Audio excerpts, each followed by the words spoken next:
Shalom Bapak Ibu Saudara, kita terus percaya dan perkatakan bahwa tahun 2021 adalah tahun integritas. Apabila kita berbicara tentang integritas, ada satu teladan yang perkataan, hati, dan tindakannya selaras. Pribadi spesial inilah yang menjadi tema Voice of Pentecost hari ini, yaitu Jesus, the man of integrity. Bagi orang percaya, membangun integritas sama halnya dengan hidup sama seperti Yesus telah hidup. Mari kita lihat apa saja yang Yesus lakukan. Yang pertama, perkataan dan tindakan Yesus. Sekalipun Yesus sedemikian sempurna, tidak semua orang itu menyukainya. Banyak yang ingin mendengar khotbah Yesus justru untuk menjebaknya. Mereka berusaha mencari-cari kesalahan Yesus. Akan tetapi, pada akhirnya, perkataan Yesus tidak pernah dapat dibantah.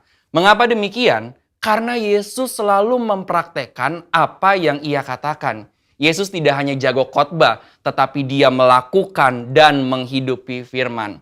Dalam Matius 23 ayat 3, Yesus menyindir ahli-ahli Taurat dengan mengatakan kepada orang banyak, "Sebab itu, turutilah dan lakukanlah segala sesuatu yang mereka ajarkan kepadamu. Tetapi janganlah kamu turuti perbuatan-perbuatan mereka, karena mereka mengajarnya tetapi tidak melakukannya." Yang kedua, sumber perkataan dan tindakan Yesus.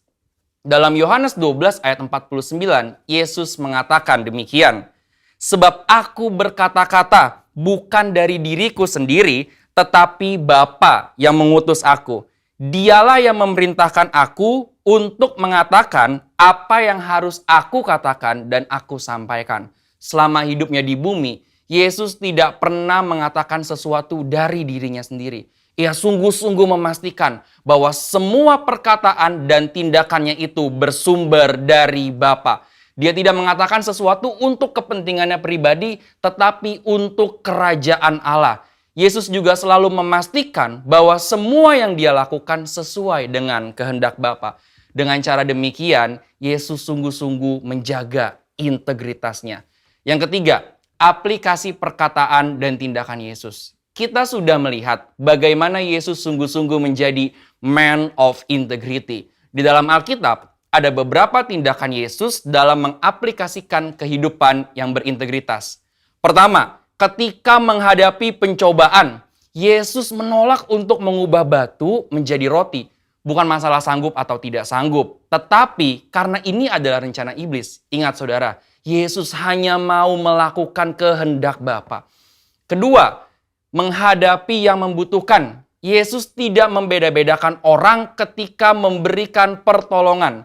Ketika ada seorang perempuan non-Yahudi yang memohon dengan sangat agar anaknya disembuhkan, Yesus tetap memberi pertolongan. Ketiga, menghadapi yang menjebak. Sepanjang perjalanan pelayanan Yesus sering dibanjiri dengan pertanyaan-pertanyaan jebakan. Tetapi Yesus selalu dapat menjawab dengan sangat tepat. Hal ini terjadi karena Yesus sungguh-sungguh berkata-kata hanya dari Bapa. Keempat, menghadapi yang berdosa. Ketika Yesus disalib, ia masih sempat berdoa dengan tulus kepada Bapa, sesuai dengan apa yang dia ajarkan selama ini mengenai pengampunan. Doanya, "Ya Bapa, ampunilah mereka sebab mereka tidak tahu apa yang mereka perbuat." Ini berarti Yesus tetap memegang integritasnya bahwa pengampunan tersedia bagi semua orang yang meminta ampun. Sekalipun bagi mereka yang menyalibkan Yesus. Bapak Ibu Saudara, integritas adalah sesuatu yang dibangun. Oleh sebab itu, sesuai dengan visi yang Tuhan sudah beri bagi gereja kita, mari sepanjang tahun ini kita membangun integritas dengan cara hidup seperti Yesus telah hidup. Saudara, untuk penjelasan lebih lengkapnya dari tim teologi kami, silakan membuka link yang ada di atas atau scan QR Code yang tersedia. Salam integritas. Tuhan Yesus memberkati.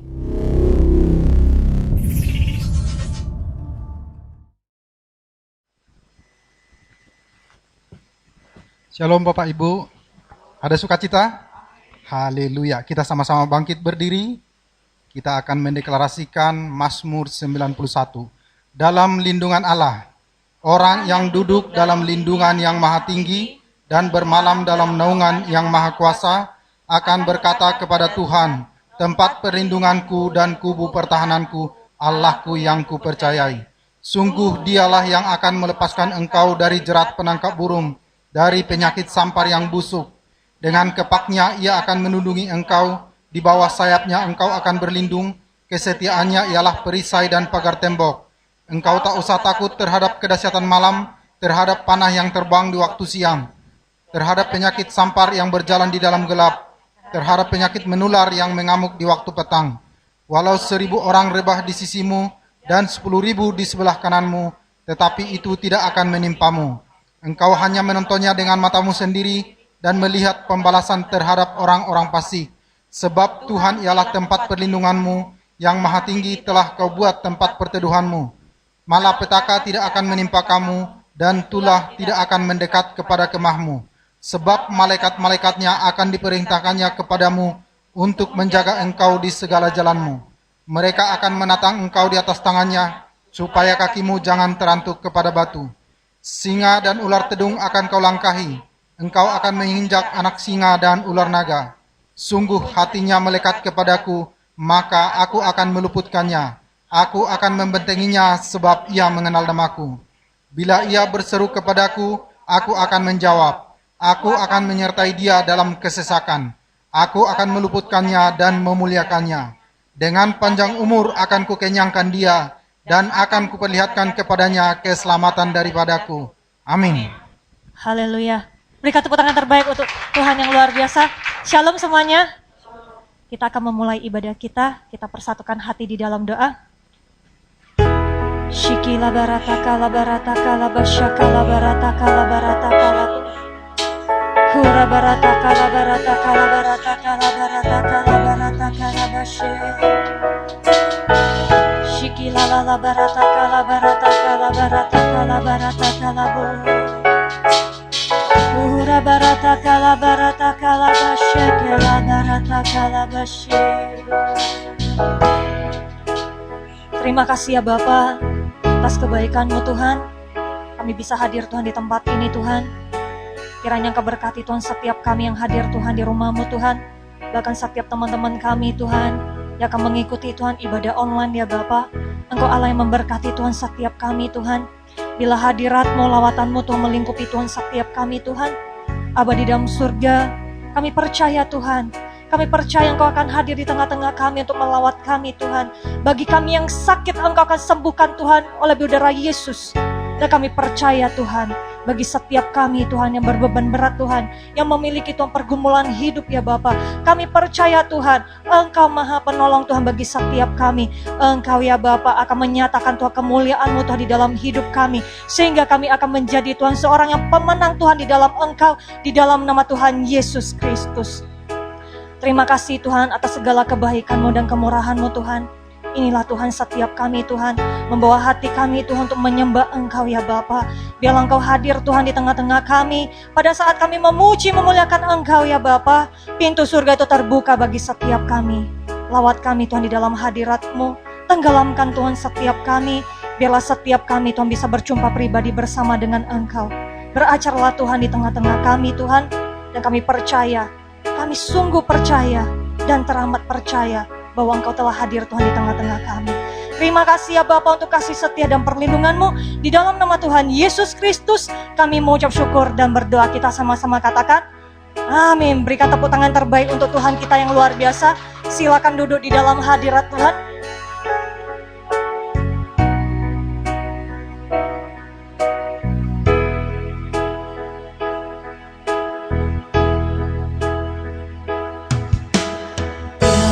Pernah ku ragukan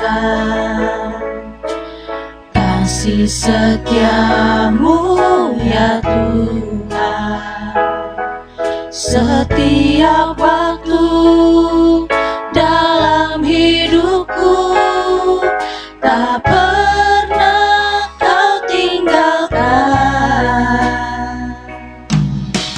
Meski langit tampak suram,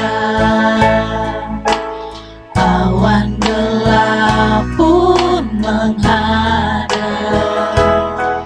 Hadapi badai, lewati gelombang, tak pernah kau tinggalkan diriku.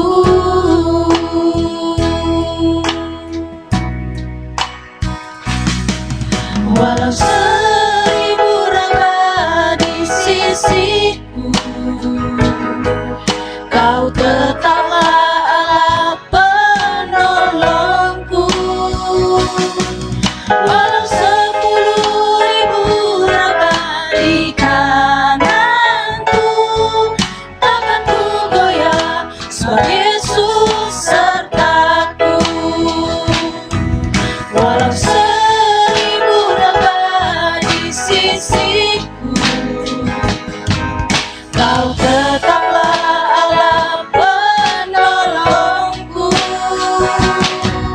Walau 10.000 raba di kananku, takkan ku goyah sebab Yesus sertaku.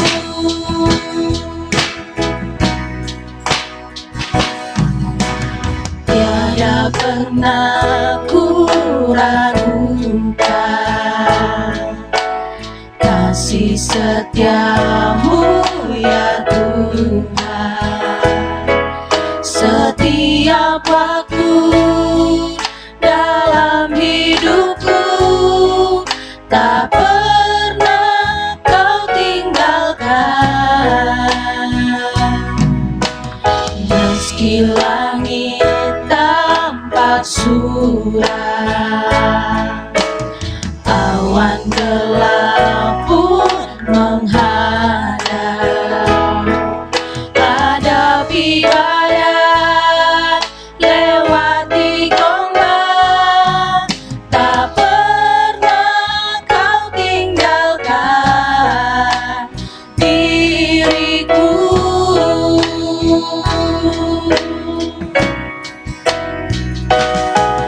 Walau 1000 raba di sisiku, kau tetaplah Allah penolongku. Walau 10.000 raba di kananku, takkan ku goyah sebab Yesus sertaku. Walau 1000 raba, walau 1000 raba di sisiku,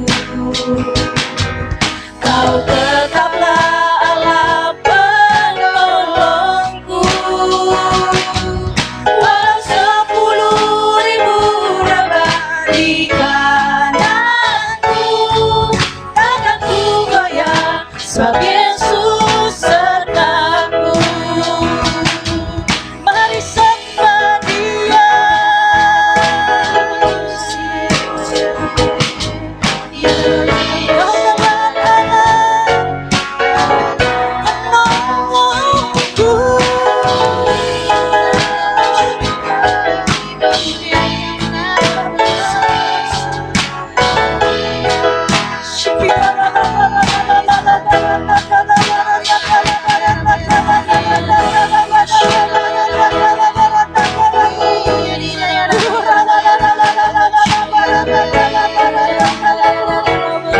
Dia bisa perasaan roh, bisa mengajak kita untuk bangun roh kita bersama.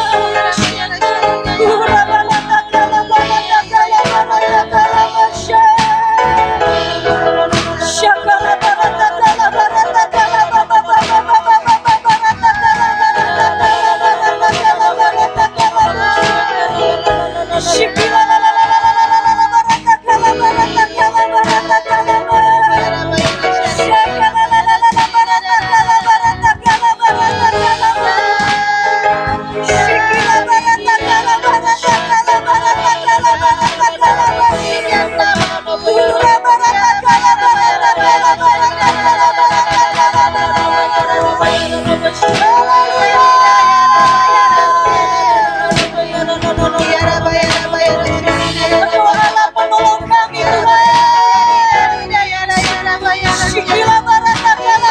kala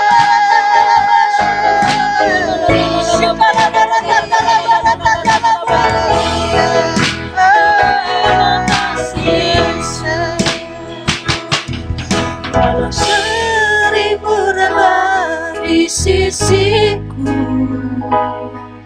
Kau tetaplah Allah penolongku. Walau 10.000 lebah di kananku, takkan ku goyah, sebab Yesus sertaku. Walau 1000 rebah di sisiku, Kau tetaplah Allah penolongku. Walau 10.000 rebah di kananku, takkan ku goyah, sebab Yesus sertaku. Ku tidak takut, sebab Kau besertaku. Ku tidak bimbang, sebab Engkau Allahku. Engkau meneguhkanku, bahkan menolongku. Kau batu karangku, Yesus Tuhan. Yesus memegangku dengan tangan kananmu. Yesus memberiku kemenangan. Yesus memegangku dengan tangan kananmu. Yesus memberiku kemenangan. Yesus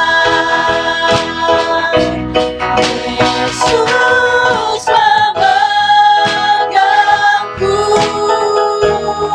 dengan tangan kananmu. Yesus memberiku kemenangan. Yesus memegangku dengan tangan kananmu. Yesus memberiku kemenangan. Yesus memberiku, Yesus memberiku kemenangan. Yesus memberiku, Yesus memberiku kemenangan. Berikan tepuk tangan terbaik untuk Tuhan kita yang luar biasa. Terima kasih ya Bapa. Kami bisa memuji, memuliakan Engkau. Kami bisa hadirkan Tuhan, hadirat-Mu di tempat ini. Ini semua karena kebaikan-Mu Tuhan, karena Engkau mengasihi Tuhan setiap kami ya Bapa. Kami mau lebih lagi Tuhan, menari, meloncat untuk memuliakan Engkau. Karena Engkau layak Tuhan menerima Tuhan, pujian penyembahan dari setiap kami ya Bapa. Terima kasih Tuhan untuk kasih setia dan perlindungan-Mu. Di dalam nama Tuhan Yesus Kristus, kami mau ucap syukur dan berdoa. Kita sama-sama katakan, amin. Berikan tepuk tangan terbaik untuk Tuhan kita yang luar biasa. Saya mengajak kita semuanya untuk bangkit berdiri bersama-sama. Kita akan menari bersorak untuk memuliakan Tuhan, amin. Haleluya. Ayo kita sama-sama tepuk tangan.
pasti pulang membawa berkat.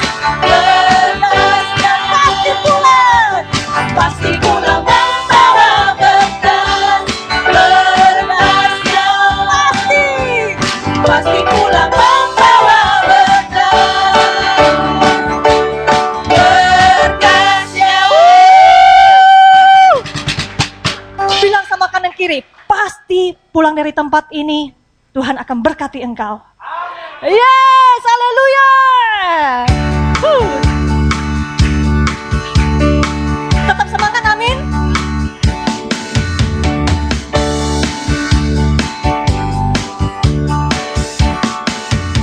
Seperti bermimpi, Tuhan pulihkan Sion, dan kita bersuka cita, mulut kita penuh tertawa.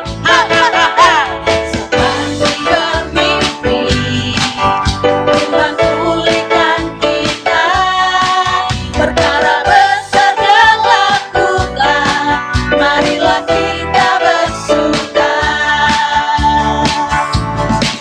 Yang menabur dengan air mata dan menuai dengan bersuka, pasti pulang dengan bersorak sambil membawa berkatnya.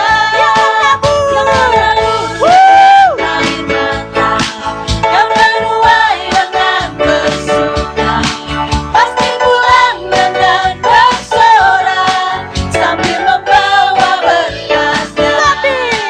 Sambil membawa berkatnya. Sambil membawa berkatnya. Haleluya.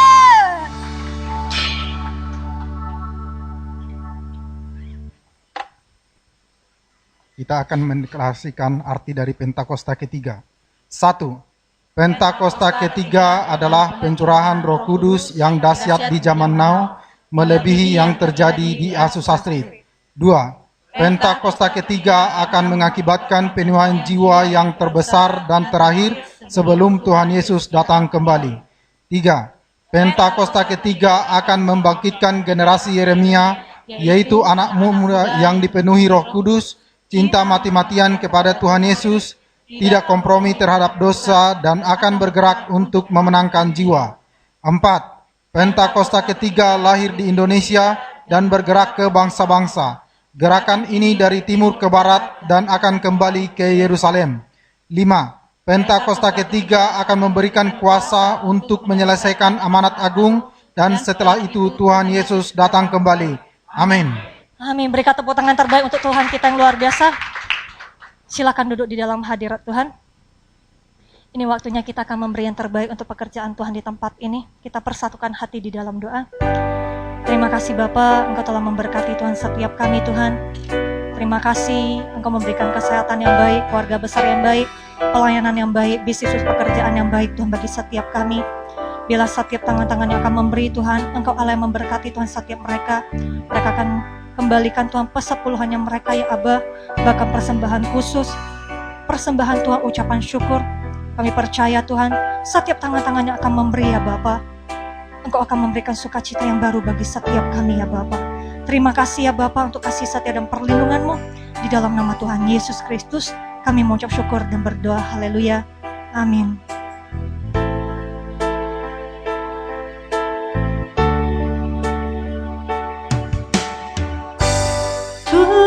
Menyembah dalam kudus hadirat-Mu, hampiri tata kasih karunia-Mu Bapa.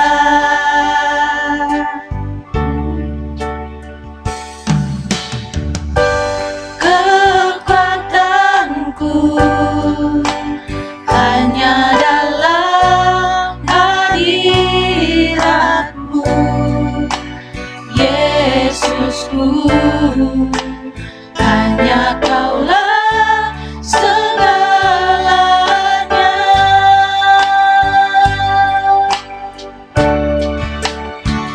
Ku yakin Kau hadir di sini. Ku rasakan kuasa yang tak terbatas. Ku yakin Kau nyata di sini. Kemenangan terjadi di sini.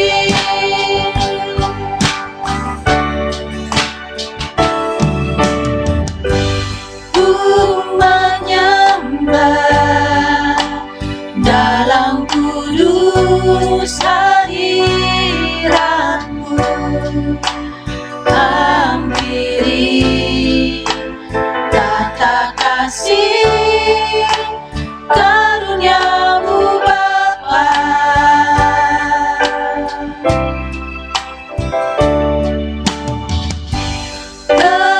Kekuatanku hanya dalam hadirat-Mu, Yesusku. Hanya Kaulah segalanya.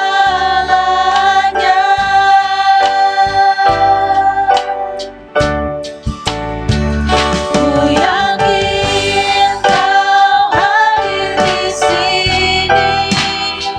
Ku rasakan kuasa yang tak terbatas. Ku yakin Kau nyata di sini. Kemenangan terjadi di sini. Ku yakin Kau hadir di sini. Ku rasakan kuasa yang tak terbatas. Ku yakin Kau nyata di sini.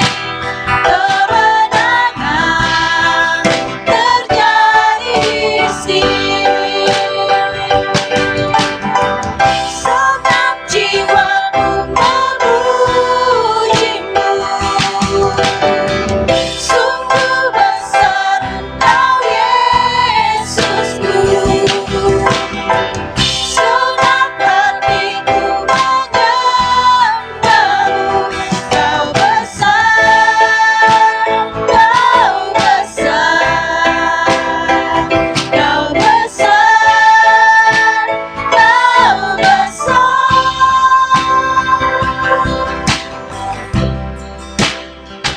Ku yakin Kau hadir di sini. Ku rasakan kuasa yang tak terbatas. Ku yakin Kau nyata di sini. Kemenangan terjadi di sini. Ku yakin Di dalam hadirat Tuhan, saya mengajak kita semua untuk bangkit berdiri. Ku rasakan kuasa yang tak terbatas. Ku yakin Kau nyata di sini. Kemenangan terjadi di sini. Ku yakin Kau hadir, Tuhan. Ku yakin Kau hadir di sini. Ku rasakan kuasa yang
di sini. Ku rasakan kuasa yang tak terbatas. Ku yakin Kau nyata di sini. Kemenangan terjadi di Kelepasan. sini. Kelepasan terjadi di sini. Kesembuhan. Kesembuhan terjadi di sini. Berikan kemuliaan buat Tuhan. Haleluya.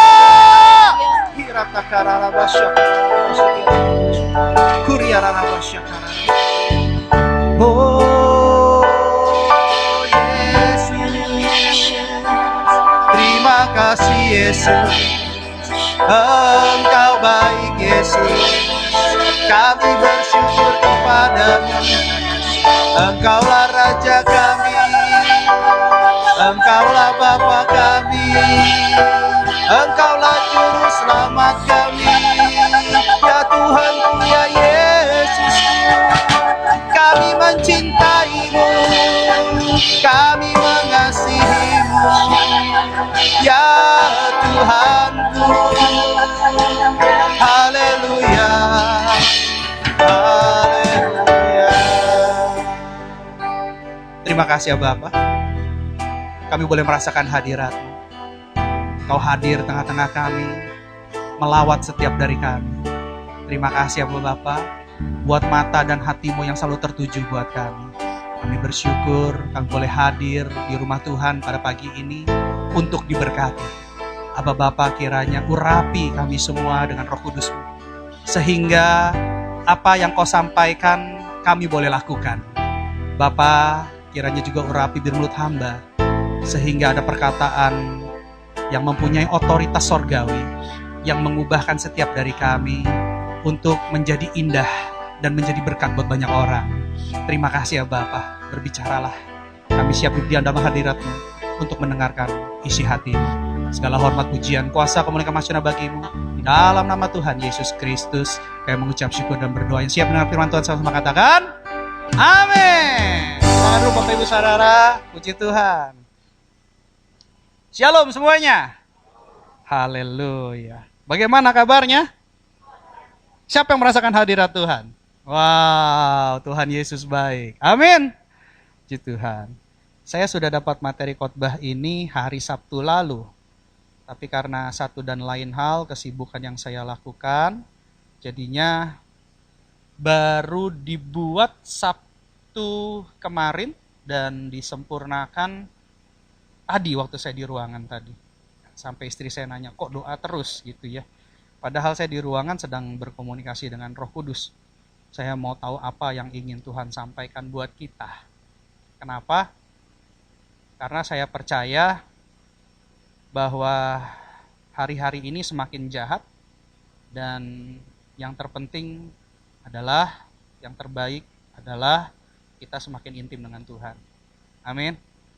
Oke, saya diingatkan masa lalu saya, masa kecil saya, di zaman saya masih SD, itu kalau mau nyetrika baju harus bakar arang. Ya, setrikanya masih bentuknya dari besi, ada ayam jagonya, gagangnya kayu, bisa dibuka nganga gitu ya. Baru diisi arang yang sudah panas, ketika besinya panas baru buat nyetrika. Itu di zaman saya masih SD. Masaknya pun masih pakai tungku api. Jadi di rumah tuh, di belakang rumah, di dapur, ada kayak satu pembakaran gitu ya, pakai kayu-kayu, ditiup gitu supaya nyala. Saya diingatkan masa kecil saya bilang, iya ya Tuhan dulu kecil begitu ya. Bahkan mainannya pun tidak ada barang mainan made in China. Ya kalau zaman saya kecil, nggak ada tuh barang-barang, ketemu barang mainan dari plastik tuh susah sekali. Sepeda saya tuh masih kecil, saya ingat sepedanya tuh buatan Belanda. Sepeda yang dari besi semua. Roda 3 tapi dari besi semua. Gitu ya, saya masih menikmati itu. Dan kalau kita dulu main, itu pakai alat-alat yang sederhana, seperti main dampu gitu ya, pakai kapur kita gambar, terus kita kasih angka, kita lempar batu gitu. Sama pakai keong-keong bekas itu, main congklak gitu ya, main congklak. Jadi itu zaman-zaman kecil. Nah, sudah agak besaran dikit, kira-kira kira-kira SMP gitu, kita mulai main karet. Gitu.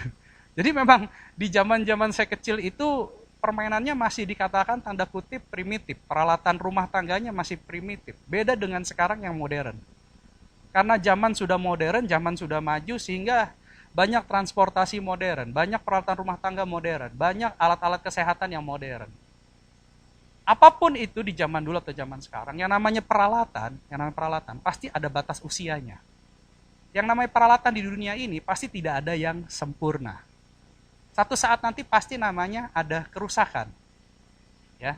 Dan ketika barang-barang ini penting, sifatnya penting, kita butuh barang ini, maka kita sebagai manusia Indonesia kebanyakan gitu ya, bukan menggantikan, tetapi memperbaiki.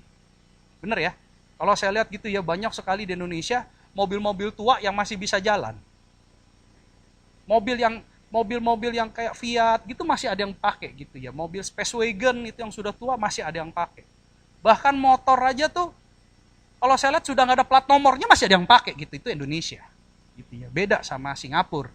Kalau Singapura kan memang waktu saya di Singapura memang kendaraannya bagus-bagus gitu. Kenapa? Kendaraan tua itu pajaknya dibuat mahal sama pemerintah. Akhirnya kendaraan tua-tua di bawah tahun yang distandarisasi oleh pemerintah di-scrap. Bayangkan kalau itu terjadi di Indonesia. Saya rasa banyak orang Madura kumpul di sana gitu ya. Karena kalau di-scrap kan itu bisa dijual lagi gitu ya. Tapi itulah negara modern. Nah, ketika barang itu kita perlukan, biasanya kita perbaiki. Nah, ketika diperbaiki itu kan biasanya kita panggil tukang servis gitu ya. Butuh biaya, butuh proses, butuh waktu. Itu pun kalau bisa diperbaiki. Kadang-kadang kan, wah Pak, karena kita di Batam gitu. Wah Pak, ini karena spare partnya nggak ada di Batam, kita harus order dari Jakarta. Tunggu lagi. Kalau spare partnya ada. Kalau spare partnya nggak ada, ujung-ujungnya apa? Barangnya dibuang, kita beli baru.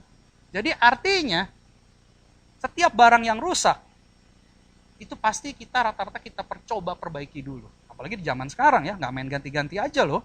Ya kan, kalau bisa dibenerin. Kalau masih bisa jalan-jalan. Ibaratnya kalau belting putus, kalau masih bisa diganti sama karet gelang, gantilah tuh sama karet gelang. Gitu loh, biar tuh jalan gitu ya. Tapi kalau misalnya nggak bisa, nggak ada harapan lagi, bopien gitu ya, ya sudahlah, diganti sama yang baru. Nah, sama juga dengan kehidupan manusia. Kehidupan manusia itu tidak sempurna, Bapak Ibu. Ada kerusakan-kerusakan. Ada kelemahan-kelemahan, ada kekurangan-kekurangan. Dan untuk jadi bagus, berfungsi baik, ya, harus diperbaiki. Sama seperti peralatan yang harus kita perbaiki, harus diperbaiki. Dan untuk memperbaiki kita yang punya kekurangan dan kelemahan, kita perlu pribadi yang sempurna. Itu Yesus namanya. Kita perlu Yesus untuk memperbaiki kita. Nah, cuma masalahnya sekarang ketika kita diperbaiki dalam masa proses perbaikan, dalam proses reparasi, kita lebih banyak mengeluh. Kita lebih banyak bersungut-sungut. Kita lebih banyak protes. Kita lebih banyak nggak terima. Bukan masalahnya kita nggak ngerti kita lagi diperbaiki. Bukan masalahnya kita nggak mau kita diperbaiki. Tapi masalahnya adalah untuk menjalani proses ini tidak mudah. Sedangkan untuk memperoleh satu kemenangan dibutuhkan sebuah perjuangan. Tapi banyak dari kita yang mudah menyerah di tengah proses. Masalahnya ketika diproses, gitu ya. Ketika diproses, kita sering menyalahkan Tuhan. Kita sering menyalahkan Tuhan. Lalu kita mulai bilang gini, Tuhan gak adil. Tuhan tuh kok gak denger doa saya. Tuhan kok gak respon ya. Kok Tuhan izinkan ini, Tuhan izinkan itu. Seakan-akan saya gak disayang loh sama Tuhan. Kita mulai menyalahkan Tuhan. Kita mulai memprotes tindakan Tuhan. Kita mulai membatasi Allah yang adalah Maha Kuasa. Membatasi Allah yang adalah Maha Kasih. Membatasi Allah yang adalah Maha Benar, membatasi Allah yang punya cara, berjuta-juta cara untuk memperbaiki kelemahan kita. Memperbaiki kekurangan kita. Memperbaiki kondisi kita yang ada. Makanya Roma 9 ayat 20 bilang begini. Ya, Roma 9 ayat 20. Siapakah kamu, hai manusia, maka kamu membantah Allah? Dapatkah yang dibentuk berkata kepada yang membentuknya, mengapakah engkau membentuk aku demikian? Lalu ayat selanjutnya, 21. Apakah tukang periuk tidak mempunyai hak atas tanah liatnya untuk membuat dari gumpal yang sama suatu benda yang dipakai guna tujuan yang mulia dan suatu benda lain untuk dipakai guna tujuan yang biasa. Ketika kita mulai membatasi kuasa Allah dengan pikiran kita, dengan keegosentrisan kita, ketika kita mulai membatasi kemahakasihan Allah, kemahabenaran Allah, maka melalui pikiran kita, kita mulai menggambarkan pribadi Allah yang terbatas. Padahal Allah tidak terbatas. Kenapa? Karena keegosentrisan kita. Kita lebih memilih kemauan kita dibandingkan mengikuti kemauan Allah. Proses sebuah perbaikan, proses sebuah kemenangan, itu memerlukan waktu, memerlukan pengorbanan. Memang tidak mudah, tapi harus dilalui. Makanya banyak sekali orang yang ketika mulai bersungut-sungut, mulai mengeluh, mereka stuck dalam proses itu. Lalu mereka mulai bertanya-tanya, kenapa Pak? Proses saya begitu lama. Bertahun-tahun saya berdoa, kok nggak ada pemulihan. Bertahun-tahun saya berdoa, kok nggak ada jalan keluar. Bertahun-tahun saya berdoa, tapi semuanya seakan-akan sia-sia. Jangan pertanyakan kepada Allah. Pertanyakan kepada diri kita. Apakah pada saat kita diproses, kita mengikuti kemauan daripada Allah, ataukah kita masih mempertahankan egosentris kita, pembenaran diri kita, mempertahankan kemauan kita, menutup hati kita, meyakini apa yang kita anggap benar melebihi kebenaran Allah. Ini yang membuat proses itu berjalan terus-menerus tanpa berhenti, karena kita masih ada di tengah proses dan kita belum keluar sebagai pemenang dari proses tersebut. Allah mengizinkan bangsa Israel untuk selalu berperang karena Allah melatih mental dari bangsa Israel untuk menang dalam semua proses yang diizinkan Allah. Kalau kita bangsa Israel rohani yang ketika kita dalam proses kita mulai mengeluh, mulai menyalahkan Allah, artinya kita mulai menggambarkan Allah dengan pola pikir kita yang salah. Karena kita membatasi kuasa Allah yang begitu maha kuasa. Ini jadi masalah Bapak Ibu. Dan ini banyak masalah yang dialami oleh anak-anak Tuhan. Saya cukup diberkati dengan firman ini. Karena terkadang saya juga suka mengeluh kepada Tuhan. Ketika saya masuk dalam proses yang membuat saya bersedih. Dan seringkali Tuhan Yesus ingatkan, nah, orang lumpuh berjalan, orang tuli melihat. Orang tuli mendengar, orang buta melihat, orang kusta tahir, wanita pendarahan sembuh. Tapi mereka semua menyalibkan aku. Terkadang ketika saya berbuat baik, mendoakan jemaat, pengerja, tapi yang saya dapat malah kesedihan buat saya, kekecewaan. Tuhan tahu motivasi hati saya terhadap mereka. Tapi mereka seakan-akan membuang saya begitu saja, menyalahkan saya. Kalau saya bilang, kalau saya yang terlihat aja disalahkan, apalagi yang tidak terlihat, pasti lebih disalahkan. Saya sering nangis untuk orang-orang kayak begini. Mereka melakukan saya seperti sampah. Padahal saya berusaha membersihkan mereka supaya jangan jadi sampah. Tapi saya yang dijadikan sampah di mata mereka. Sedih saya kadang-kadang. Dan itu yang membuat saya terus mengeluh. Dan akhirnya saya ditegur sama Tuhan, keluarlah ayat ini. Jadi saya percaya bahwa ayat ini juga akan memberkati kita semua. Saya yang sebagai gembala aja diproses, apalagi domba-dombanya. Tapi nanti kita akan lihat. Kita akan lihat apa sebenarnya salahnya. Di mana salahnya? Kenapa sih prosesnya kok nggak berhenti-berhenti? Kenapa kita stuck di tengah proses? Kenapa kita nggak bisa menang dari proses? Kenapa nggak ada pembaharuan yang terjadi setelah proses? Kita akan belajar pagi ini. Tuhan akan bukakan, cek masing-masing, cek diri masing-masing, cek rohani masing-masing dengan firman Tuhan. Karena firman Tuhan adalah pedang roh. Nanti kita akan tahu salahnya di mana. Kita lanjut dulu. Roma 9 ayat 22. Jadi kalau untuk menunjukkan murkanya dan menyatakan kuasanya, Allah menaruh kesabaran yang besar. Katakan kesabaran yang besar. Terhadap benda-benda kemurkaannya yang telah disiapkan untuk kebinasaan. Lanjut. Justru untuk menyatakan kekayaan kemuliaannya atas benda-benda belas kasihannya yang telah dipersiapkannya untuk kemuliaan. Artinya begini, ini kata-kata Paulus memang agak unik. Dia kedepankan murka Allah dulu, baru dilanjutkan dengan kasihnya Allah.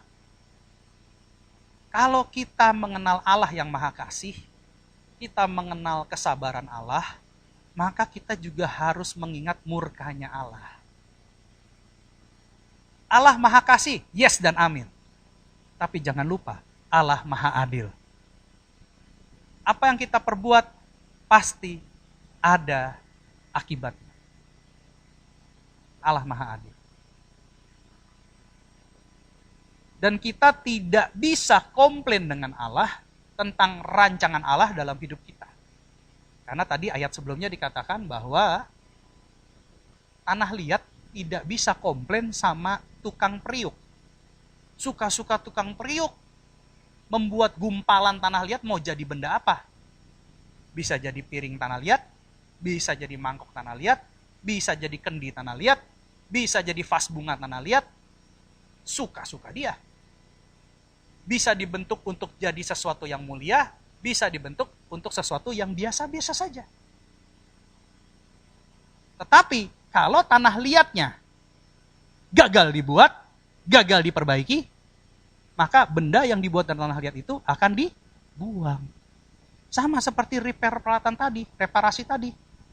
TV-nya rusak, dibenerin, katanya nunggu spare partnya nggak datang, nggak sabar. Akhirnya dia marah-marah ke tukang servis. Halo, kamu katanya tukang servis jago tapi nggak bisa servis, udah nggak usah diservis. Ujung-ujungnya apa? TV-nya dibuang. Kenapa? Karena tidak sabar dengan si tukang reparasi. Tidak sepakat dengan si tukang repair. Merasa bahwa kamu tidak jago, kamu tidak ahli. Karena kita membatasi kuasa Allah. Allah tidak jago, Allah tidak ahli dalam memperbaiki kondisi keluarga saya. Allah tidak ahli dalam memperbaiki keuangan saya. Allah tidak ahli dalam mencabut dosa favorit saya. Allah tidak ahli dalam menguduskan saya. Ya udah, nggak usah di-repair. Kan sama gitu ya. Nggak usah di-repair. Akhirnya apa? Bendanya rusak. Kalau bendanya rusak dijadiin apa? Dibuang.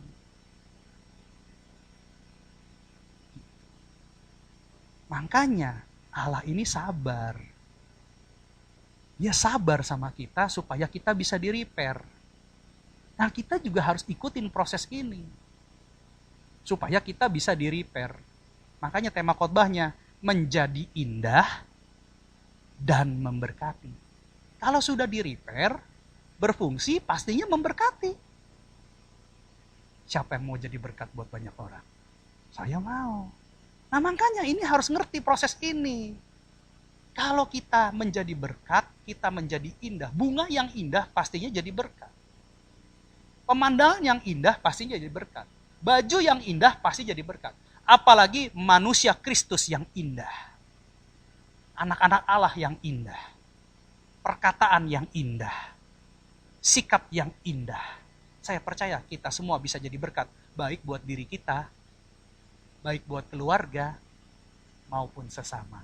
Yang mengerti katakan amin. Jadi ini dikatakan.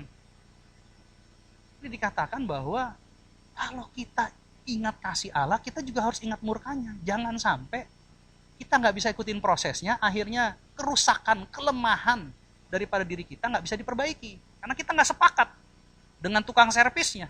Kita nggak sepakat dengan Allah Sang Pencipta. Kita nggak sepakat sebagai tanah liat dengan tukang periuknya yang ngebuat kita. Akhirnya kita nggak diperbaiki, jadi barang rusak dan dibuang. Saya percaya di sini nggak ada yang dibuang sama Tuhan. Amin. Puji Tuhan. Siapa sih? Ini pesan firman Tuhan hari ini buat siapa sih? Pertanyaannya gitu ya. Coba Roma 9 ayat 24. Dikatakan begini di ayat 24. Firman Tuhan untuk kita yang telah dipanggilnya. Bukan hanya dari antara orang Yahudi, tapi juga dari antara bangsa-bangsa. Salah satunya bangsa Indonesia. Ini buat kita bangsa Indonesia. Kita dipanggil sama Tuhan. Kita mau disempurnakan, kita mau direparasi, kita mau diperbaiki. Untuk apa? Untuk jadi alat yang memuliakan namanya. Nah sekarang pertanyaannya, ketika kita mau menjadi indah dan diberkati, bahkan diberkati untuk memberkati, ya, apa sih yang harus kita lakukan? Aplikasinya apa sih Pak? Karena kita semua pasti ngalamin proses nih. Kalau proses A sudah selesai, Tuhan pasti kasih proses B. Proses B sudah selesai, Tuhan kasih proses C. Kenapa? Karena Tuhan mau kita bertumbuh. Jangan sampai stuck di kelas 1 SD terus. Teman-temannya udah pada SMP, kita masih pakai celana pendek kelas 1 SD. Malu. Itu masih mending teman-temannya di SMP. Kalau teman-temannya udah kuliah, kita masih pakai celana pendek terus gimana? Ih kamu udah berjenggot, berkumis, masih pakai SD. 1 tambah 1, 2 gitu. Teman-temannya udah kuliah, pakai sarjana, pakai toga. Itu lebih malu gitu. Makanya Tuhan kasih proses demi proses supaya kita naik kelas. Supaya kita tambah besar, tambah dewasa. Ingat, mempelai Kristus itu dewasa. Gak mungkin orang menikah sama anak kecil. Gak mungkin Yesus Kristus cari mempelai yang masih bayi, masih orok. Dia pasti cari yang dewasa, yang cantik. Makanya kita lagi dikasih proses supaya kita dewasa dan cantik. Yang mengerti katakan yes. Ya. Jadi kalau diproses, kita harus lakukan 5 hal ini. Supaya kita keluar dari proses, kita nggak sangkut di proses itu. Nggak keluar-keluar gitu ya. Pertama, kita harus bersyukur. Efesus 5 ayat 20. Efesus 5 ayat 20. Firman Tuhan berkata, ucaplah syukur senantiasa atas segala sesuatu. Dalam nama Tuhan kita Yesus Kristus kepada Allah dan Bapa kita. Jadi, kita selalu senantiasa mengucap syukur dalam segala sesuatu. Orang Jawa nih paling sering nih. Orang Jawa paling mantap kalau mengucap syukur. Begitu ketabrak motor, jeder, masuk rumah sakit. Dikunjungin kan. Pak, kok bisa Pak kecelakaan? Iya Pak, saya lagi bengong. Nah, terus gimana keadaannya? Puji Tuhan saya nggak mati. Puji Tuhan saya nggak cacat. Itu banyak ucap syukur. Kalau bahasa Jawanya, selamat, selamat. Iya, nggak sampai cacat. Selamat, selamat. Nama selamat terkenal tuh kalau di bahasa Jawa tuh terkenal banget dia tuh nama selamat. Ya. Puji Tuhan di sini nggak ada yang namanya selamat kan? Kalau kita namanya selamat, bukan selamat gitu ya. Nah, jadi orang Jawa ini paling sering bersyukur. Ini patut dicontoh nih rasa syukur. Jadi Tuhan mau kita selalu mengucap syukur senantiasa. Gak ada uang pun jangan nunjukin gak ada uang. Ya, sebagai anak Tuhan, jalan. Haleluya.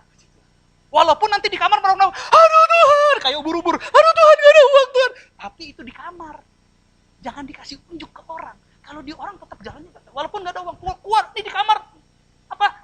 Nangis-nangis kan sama Tuhan. Kayak ubur-ubur hidup kan. Aduh Tuhan, gak ada uang, tolong Tuhan. Tapi begitu keluar kayak, haleluya. Itu anak Tuhan. Mengucap syukur senantiasa dalam segala hal. Harus mengucap syukur. Ya. Jadi gak perlu tuh yang namanya bersungut-sungut. Kan lawannya mengucap syukur bersungut-sungut ya. Jangan. Gantikan roh bersungut-sungut dengan roh ucapan syukur. Dapat goncangan, dapat banjir. Udah, nggak usah ngeluh. Aduh Tuhan, ini air Tuhan. Nggak usah. Orang lain boleh ngeluh. Kalau kita beda. Begitu air masuk dalam rumah, kita bawa ember. Dalam nama Yesus, dalam nama Yesus. Tetap ucap syukur. Kenapa? Ketika kita mengucap syukur kepada Allah Bapa kita, Allah dan Bapa kita, yaitu Allah Bapa kita, dalam terjemahan aslinya Allah Bapa kita. Dalam nama Tuhan Yesus, terima kasih Bapa di surga dalam nama Tuhan Yesus. Maka percayalah akan ada kekuatan yang Tuhan berikan. Ayatnya mana Pak? Ada ya. Kita buka 2 Korintus 4 ayat 7. 2 Korintus 4 ayat 7. Dikatakan di sini, tetapi harta ini kami punya dalam bejana tanah liat, supaya nyata bahwa kekuatan yang melimpah-limpah itu berasal dari Allah, bukan dari diri kami. Ketika kita mengucap syukur kepada Allah Bapa di surga dalam nama Tuhan Yesus, maka Allah Bapa akan memberikan kekuatan buat kita. Apapun proses yang kita alami, percayalah Tuhan akan beri kekuatan ketika kita mengucap syukur. Itu yang pertama. Yang kedua, bersabar. Jadi ada 5B ya. Yang pertama, bersyukur.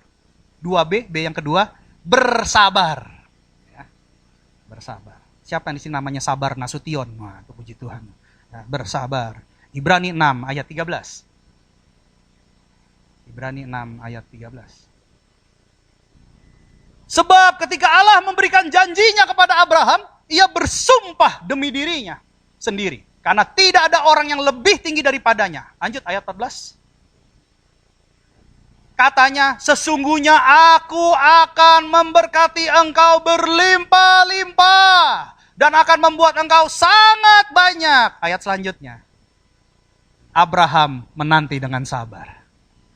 Dan dengan demikian, ia memperoleh apa yang dijanjikan kepadanya. Wow. Siapa yang mau dapat berkat Abraham? Wih, haleluya, puji Tuhan. Kita harus sama dengan Abraham. Punya attitude, punya karakter, bersabar. Pada saat kita bersabar, maka kita akan peroleh apa yang dijanjikan kepada kita. Ingat, Tuhan tidak pernah lupa. Yang sering lupa manusia. Kok bisa Pak? Bisa. Manusia paling suka lupa kebaikan manusia. Manusia paling suka lupa kebaikan Tuhan. Tapi manusia paling suka ingat kejelekan sesama dan kejelekan Tuhan. Ketika ada proses, manusia lebih suka mengeluh. Ketika ada kejadian yang menyakitkan, manusia lebih ingat yang menyakitkan daripada yang menyenangkan. Ketika kita baik sama seseorang, percayalah, kita baik 1 tahun, 2 tahun, ketika 1 hari kita tidak sengaja berkata-kata melukai dia, maka kebaikan kita yang 2 tahun itu akan terhilang. Manusia lebih suka mengingat yang tidak baik dibandingkan yang baik. Tapi puji Tuhan di sini tidak ada. Amin. Kita harus yakin dan percaya bahwa Allah tidak pernah mengungkit-ungkit masa lalu kita. Tapi Allah selalu mempersiapkan masa depan kita yang lebih baik. Ya. Makanya kita harus bersabar. Abraham yang sudah tua, si Sarah mandul, umurnya sudah tua. Ya, pada saat itu Abraham umurnya udah kepala 8. Betul nggak kepala 8? Hah? Waktu Ishak lahir, kepala berapa? 100 atau kepala 8? Ayo, siapa yang ingat? Saya sih sudah lupa tuh. Karena memang ini tiba-tiba apa keluar gitu. Saya nggak ada persiapan. Di kejadian berapa nih?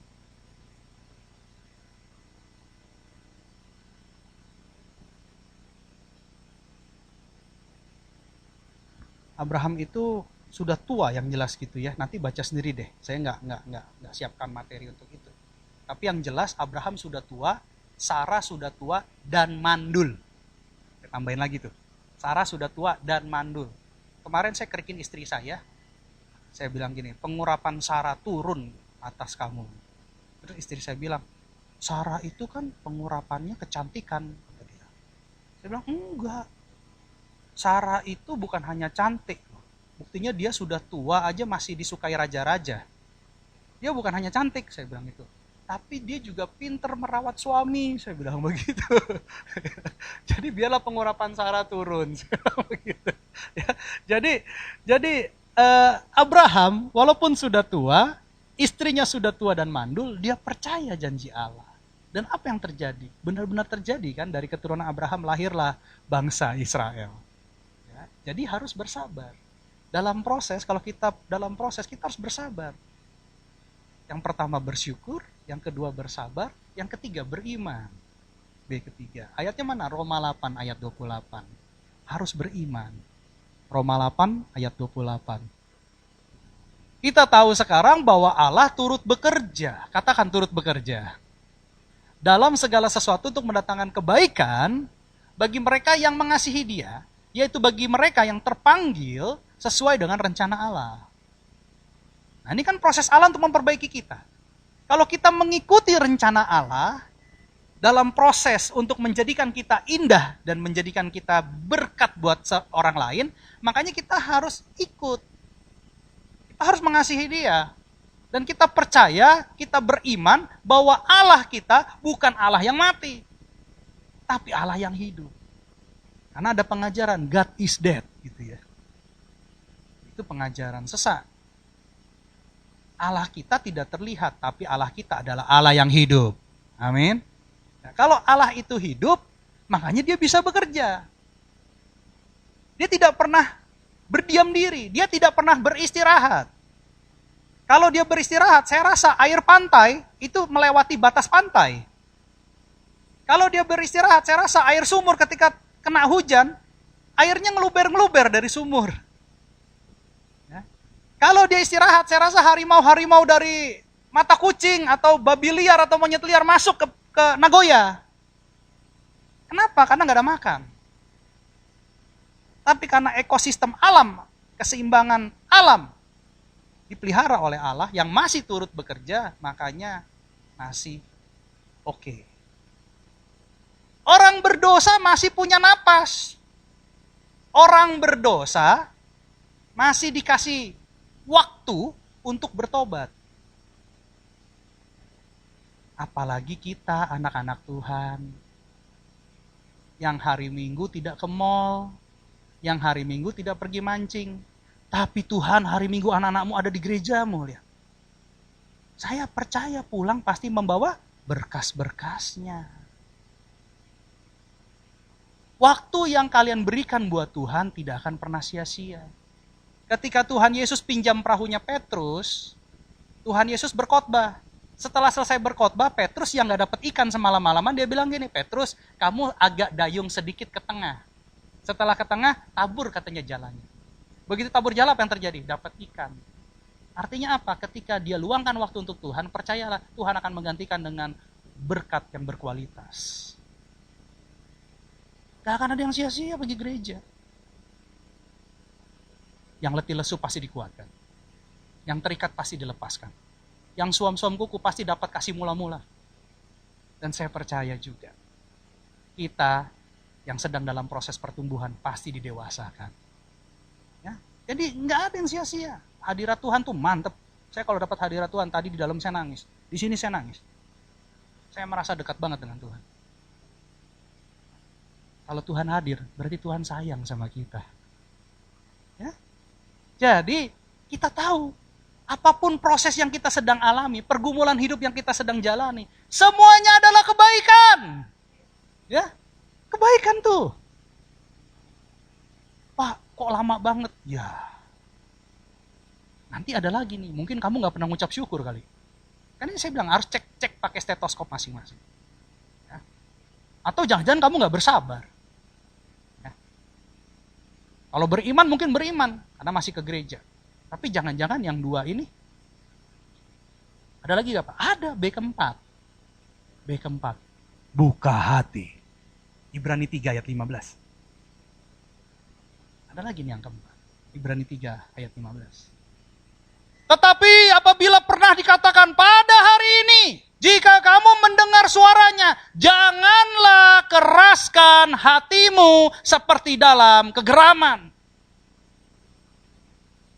Manusia melihat dengan mata, Tuhan melihat dengan hati.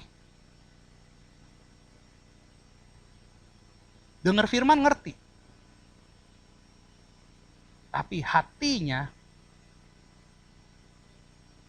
tidak terbuka untuk pertolongan Tuhan.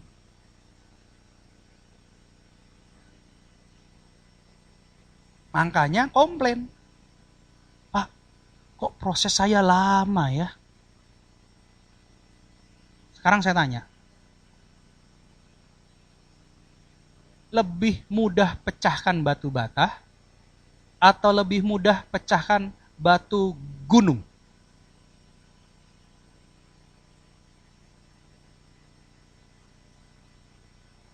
Saya ulang lagi.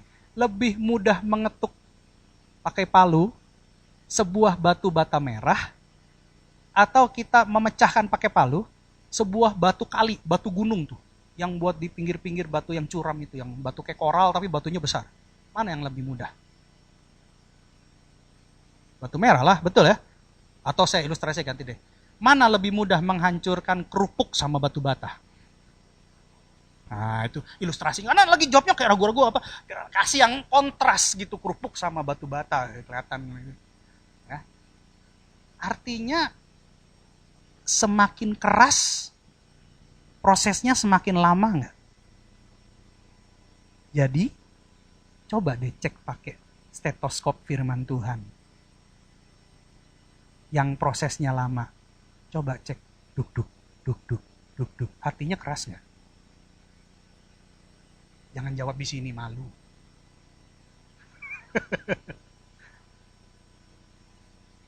Jadi kalau mau proses ini cepat-cepat lewat dan keluar sebagai pemenang, buka hati. Katakan kiri kanan, buka hati dong. Jangan keraskan hati, bahaya tuh. Makanya gak heran kalau kita lihat proses terjadi lama itu karena orangnya keras memang. Enggak Pak, saya benar-benar Pak. Tapi di sini, tak ada ampun bagimu lagi. Aku tak mau tidur sama kamu lagi. Jangan, harus buka hati. Ketika kita buka hati, izinkan Tuhan Yesus masuk. Dia akan memperbaharui hati kita. Dan percayalah, ketika kita diperbaharui, ketika kita menjadi indah, ketika kita diubahkan, maka siapapun dia yang menentang kita juga akan mengalami pembaharuan karena melihat kita. Perubahan terjadi dimulai dari diri kita dulu.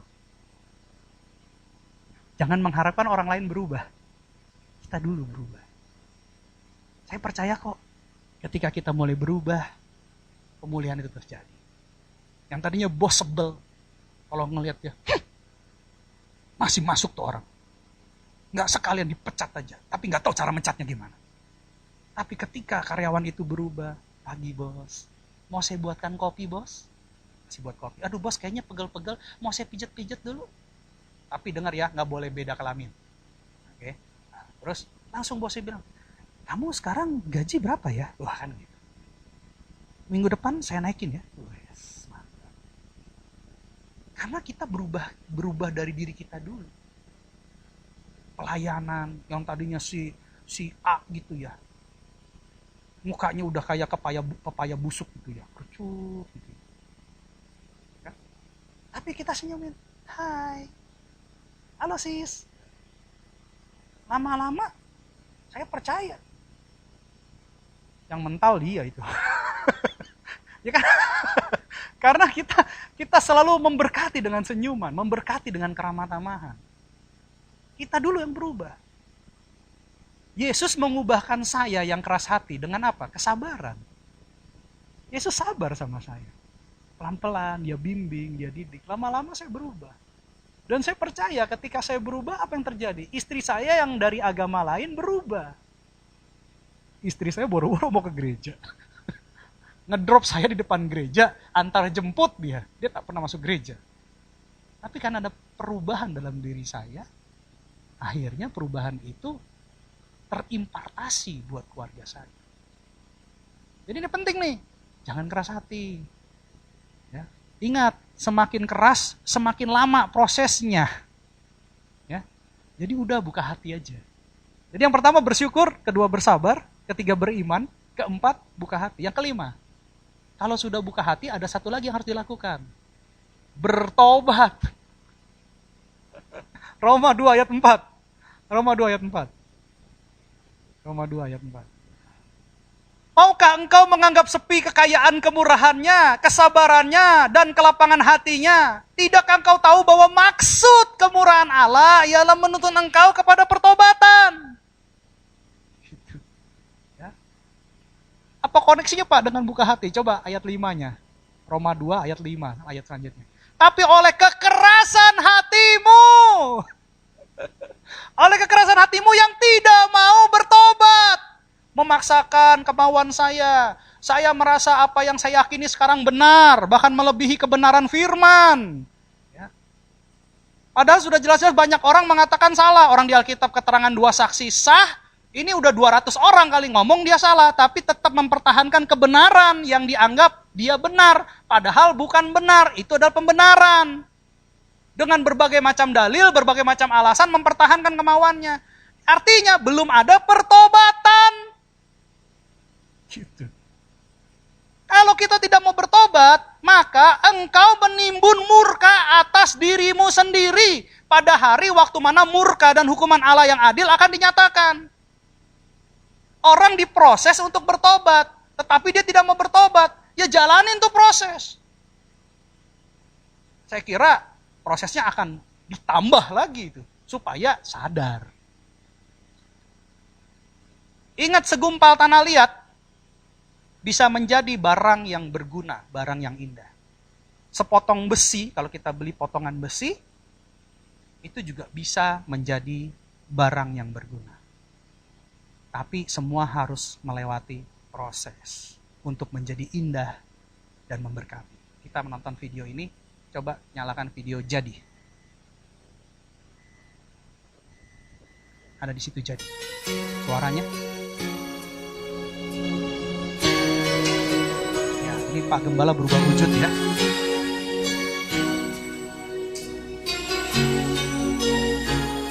Kebetulan ada besi di atas. Dan Tuhan tiba-tiba bilang, nah, kamu buat meja buat gereja. Demikian hidupku di tangan Jadi kerjaan Pak Gembala hari-hari kayak gini. dengan urapan kuasa pembibahanmu selalu jadikan Allah dalam Akhirnya kepotong besi. Bahkan kalau dilihat secara detail, tapi kameranya nggak hidup, itu besinya sudah pada karatan. Besinya sudah kotor, besinya sudah lusuh. Tapi besi ini harus diproses. Prosesnya pertama adalah pengukuran, kemudian pemotongan. Jadi kalau misalkan besi ini bisa berkata-kata, besi ini pasti bilang sakit. Sakit sekali, bahkan dia harus digirinda. Ketika dipotong masih ada yang tajam-tajam, dia diperhalus lagi supaya tidak melukai orang lain, tidak mencelakai orang lain. Makanya dihaluskan lagi dengan girinda. Dan ini pun rasanya sakit, karena harus dipapas, harus dikikis ya, dengan amplas tajam, girinda yang tajam. Jangan lupa waktu ngerjain ini juga harus pakai APD ya, alat pelindung diri ya. Buatan saya, nggak diakui dari kesehatan. Tapi yang jelas ini aman. Setelah dipotong, setelah dicukur, setelah dihaluskan, kita buat siku ya, supaya ukurannya presisi. Tuhan juga kadang-kadang izinkan kita diproses untuk supaya kita lebih presisi, gitu ya, lebih siku. Nah, karena nggak ada alat, pakai batu bata. Ya, nggak apa-apa, yang penting bisa jalan. Setelah itu, Tuhan mau setelah kita ukur presisi itu, kita juga dihubungkan dengan las, dihubungkan dengan sesama. Besi menajamkan besi, orang menajamkan sesama. Terkadang Tuhan izinkan juga proses melalui sesama. Tapi kita harus tetap berhubungan dengan sesama, karena manusia adalah makhluk sosial. Setelah proses penyikuan, proses pengelasan, lalu dilanjutkan dengan proses pembuatan tahap triplek yang dibungkus dengan karpet bulu. Kebetulan di gereja kita ada sisa karpet dari mimbar, jadi kita pakai, kita gunakan, dan kita masukkan dalam frame yang Tuhan sediakan. Ini berbicara bahwa Tuhan mempercantik juga diri kita dengan sesuatu yang indah seperti karpet bulu ini, yang tentunya sesuai dengan ukuran iman kita, sesuai dengan frame yang Tuhan sudah buat buat kita, sesuai dengan panggilannya buat kita. Gitu. Ya. Setelah dipresisikan seperti ini sistem knockdown, saya dapat hikmat dari Tuhan sistem knockdown. Jadi akhirnya finalisingnya kedua sebelum terakhir, step terakhir dicet untuk lebih kreatif lagi. Tuhan kasih kita make up. Make upnya yaitu berasal dari Roh Kudus. Perkataan kita indah, perkataan kita memberkati, sikap kita, tingkah laku kita. Kita di make up. Make upnya bukan dari luar, tapi make up dari dalam. Setelah selesai baru penggabungan antara beberapa potongan untuk digabungkan knockdown untuk menjadi sebuah alat yang bukan hanya indah tetapi memberkati. Tentunya semua lewat proses. Kalau di bor dia bisa teriak sakit, dia bilang sakit. Tapi inilah proses sehingga Tuhan mau menjadikan kita indah dan akhirnya jadi berkat. Beri kemuliaan buat Tuhan. Oke. Puji Tuhan, hari ini kita belajar sesuatu. Pemusik saya undang untuk maju ke depan. Segumpal tanah liat akan menjadi indah dan bisa memberkati ketika dia menyerahkan dirinya seutuhnya kepada tukang periuk untuk membentuknya. Sepotong besi akan menjadi indah dan memberkati ketika dia serahkan ahlinya untuk melakukan proses demi proses sehingga menjadi barang yang indah dan memberkati. Bagaimana dengan kita? Apakah kita mau menyerahkan diri kita sepenuhnya kepada Tuhan Yesus untuk memproses kita sehingga kita menjadi indah dan memberkati? Ada 5 hal yang harus kita bawa pulang pada hari ini. Yang pertama adalah bersyukur. Yang kedua adalah bersabar. Yang ketiga adalah beriman. Yang keempat adalah buka hati. Dan yang kelima bertobat. Amin. Tuhan Yesus berkati. Bapak Ibu saya undang untuk berdiri, kita nyanyikan satu lagu mengingatkan kita terhadap kebaikan Tuhan yang mengasihi kita dan membentuk kita sampai hari ini untuk menjadi berkat buat diri kita, keluarga, dan bahkan sesama. Mari kita nyanyikan lagu ini. Apa ku mencintai segala yang telah terjadi, tak pernah sendiri jalani hidup ini, selalu menyertai. Betapa aku menyadari di dalam hidupku ini Kau selalu memberi rancangan terbaik oleh karena kasih.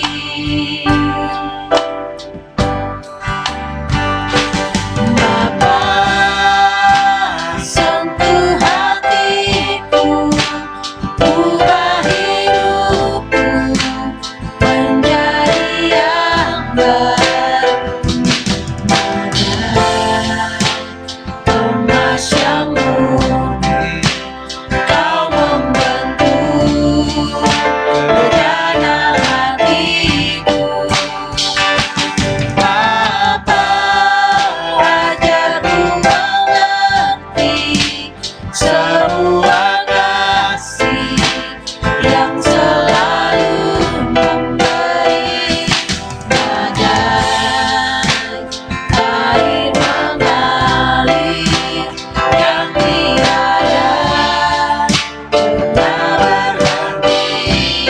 Bapa sentuh hatiku.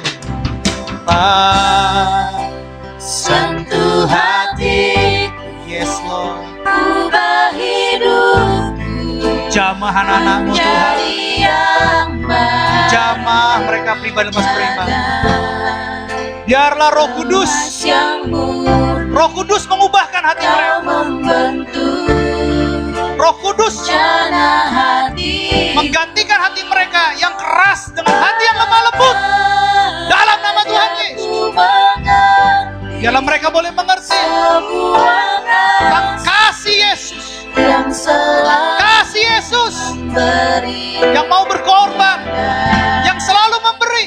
air mengalir Sehingga banyak orang yang akan diselamatkan. bernama Sekali lagi lebih sungguh-sungguh katakan, Bapa sentuh hatiku. sentuh hatiku, ubah hidupku jadi yang baru.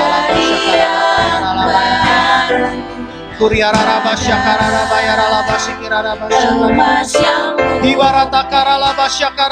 membentuk bejana hatiku. Bapa, ajarku mengerti sebuah kasih yang selalu memberi, bagai air mengalir yang tiada pernah berhenti. Tuhan hadir di sini.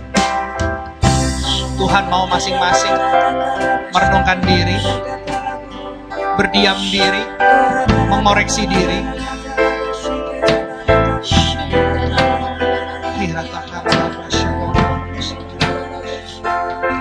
Coba periksa diri masing-masing. Kalau sekarang Bapak, Ibu, saudara-saudari sekalian mungkin ada dalam proses, dalam sebuah proses yang terlihat berat, yang terlihat tidak ada jalan keluarnya, yang terlihat tanpa kepastian. Saat ini Tuhan mau Bapak, Ibu, saudara-saudari sekalian berdoa, minta sama Tuhan dengan mengucap syukur, dengan bersabar, dengan beriman, dengan membuka hati, dengan sebuah pertobatan. Minta sama Tuhan, tunjukkan semua itu, sehingga kita tidak tersangkut dalam proses ini, tapi Tuhan berikan kekuatan sehingga kita boleh keluar dari proses ini, keluar sebagai pemenang di dalam nama Tuhan Yesus. Masing-masing berdoa, surga terbuka, hirata karada basya karala bayara basya karala bayara basya karala basya himata karala basya kirara basya kirara basya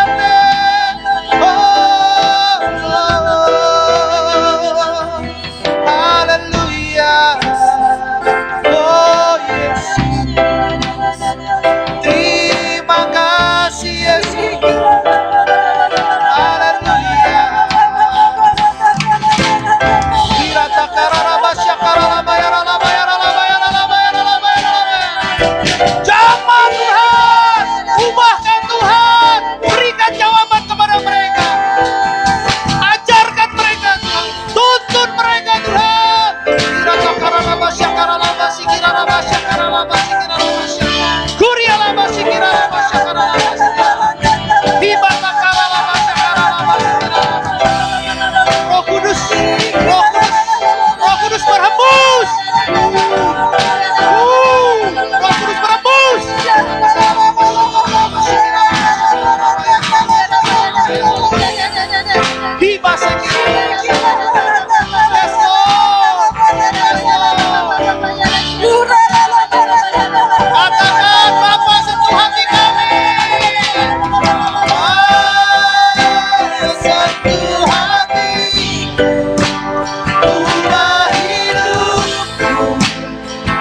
terima kasih ya Bapak buat firman-Mu. Kami percaya Engkau mengasihi kami. Sehingga firman ini boleh termaterai untuk kami bawa pulang. Kami percaya Roh Kudus akan memberikan kekuatan buat kami. Sehingga kami menjadi anak Tuhan yang selalu bersyukur, bersabar, beriman, membuka hati, dan bahkan bertobat. Kami percaya, apapun proses yang Kau izinkan, dengan kekuatan yang berasal dari-Mu, kami akan keluar sebagai pemenang. Terima kasih ya Bapa, terima kasih buat kebaikan, terima kasih buat segala-galanya. Mari kita buka kedua tangan kita dan pintu hati kita di hadapan Tuhan. Kekasih-kekasih Kristus, sama seperti Engkau membuka kedua tanganmu dan pintu hatimu di hadapan Tuhan, pintu surga saat ini juga terbuka di hadapan. Pulanglah dan bawalah berkat kemenangan, berkat kekuatan ilahi, berkat pemulihan, berkat kelepasan, berkat kasih mula-mula, berkat keselamatan, berkat Roh Kudus, bahkan berkat Abraham, Ishak, dan Yakub. Shalom dari Allah Bapa kita di surga, melalui Tuhan kita Yesus Kristus dan persekutuan yang manis bersama dengan Roh Kudus.